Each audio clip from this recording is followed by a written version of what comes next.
This is Kent Blue Thunder. Originally it was dark blue, now it's sun faded gray. I kind of fell in love with this bike. It's been sitting in my backyard for ages, and I had picked it up with a bunch of other bicycles, and it had got thrown in with the mix, and I really didn't know what I was going to do with it. But the more I looked at it and the more I worked with it, I kind of grew on me. You know, it only has 12.5 inch tires, and it weighs close to 20 pounds, almost as much as that road bike in the back. But I really fell in love with this bike, and it's a labor of love working on it. For a little bike, it still had big bike problems like that dent in the rim, which I had to take care of later. And then the chain guard was so rusty. The chain guard screws were so rusty I had to use penetrating oil and let it soak, and I managed to break 2 screwdriver bits just trying to get the screws off. And the chain was a real headache. I had to use a chisel and a hammer to knock it all off. I was surprised by the little coaster brake they have there. But I took apart the crank. It has a through crank arm on it, and I wasn't surprised by what I found.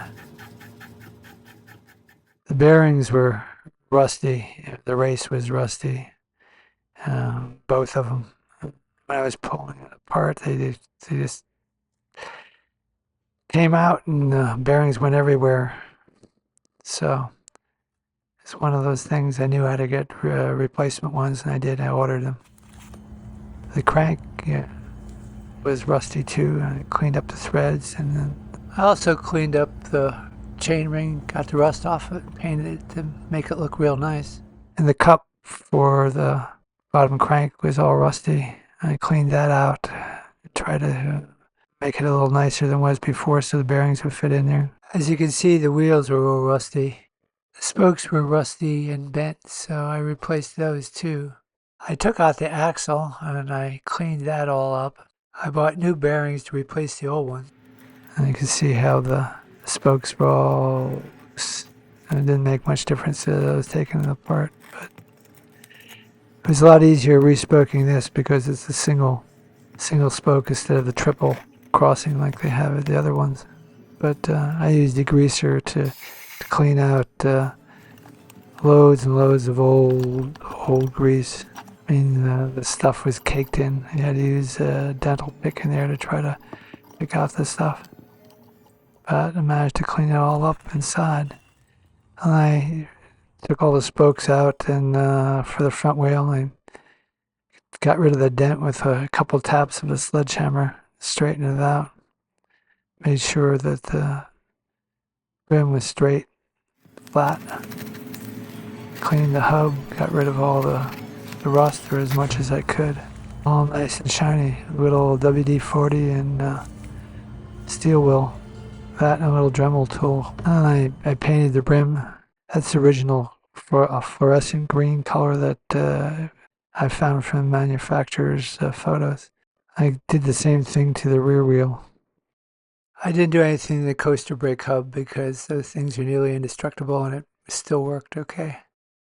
It's not surprising after loosening the quill stem binder bolt that I couldn't move the stem at all. I mean, considering how rusty everything else was.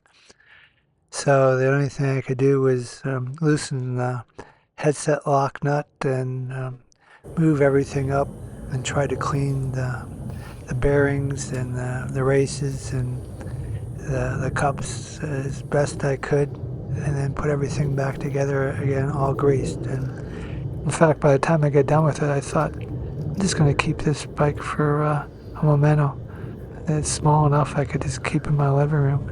A reminder of what a nice bike it became. We'll see that at the end. I think it really came out nice. I painted the other rim and I put the spokes back in the front wheel, and I painted the chain guard and cleaned up everything. Still working on the rest of the bike at the time. Took me about a week or so to do all this stuff, and I decided to spray paint it. I was going to spray paint it multiple colors because I wanted the Kent to stand out, but that didn't work out. I couldn't get the old decals off either. The other thing is I screwed up with the spokes for the rear wheel. I thought the spoke length would be the same for the front and rear, and I didn't check, and it wasn't.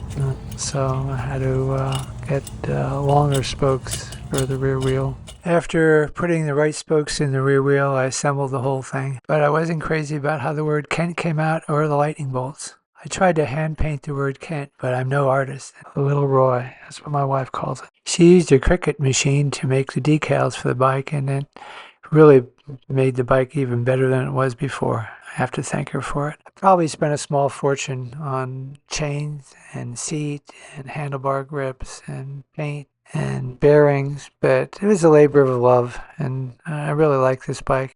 And little Roy's sitting in my living room.